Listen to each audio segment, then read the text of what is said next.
যেসব প্রাণীর মাংস হালাল সেসব প্রাণীর দুধও হালাল। ঘোড়া ও বন্য গাধার মাংস হালাল। মিশকাত শরীফ হাদিস নম্বর 4107 এবং 08।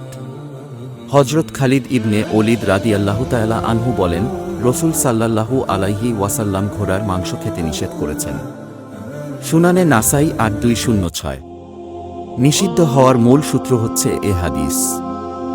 তবে রসূল সাল্লাল্লাহু আলাইহি ওয়াসাল্লাম ব্যাপকহারে মানুষ ঘোড়ার জবাই করে মাংস খেলে যুদ্ধের সময় ঘোড়া পাওয়া যাবে না, তাই ঘোড়ার মাংস খেতে নিষেধ করেছেন।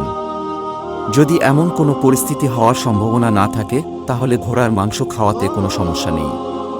হজরত জাবের রাদিয়াল্লাহু তাআলা আনহু বলেন, খায়বারের যুদ্ধে রসূল সাল্লাল্লাহু আলাইহি ওয়াসাল্লাম গাধার মাংস খেতে নিষেধ করেছেন, ঘোড়ার মাংস খাওয়ার অনুমতি দিয়েছেন। বুখারী 5520 মিশকাত 4107।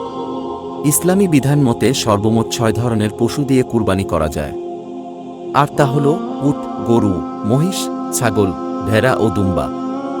তবে ঘোড়ার মাংস খাওয়া হালাল হলেও ঘোড়া কোরবানি করা জায়েজ নাই।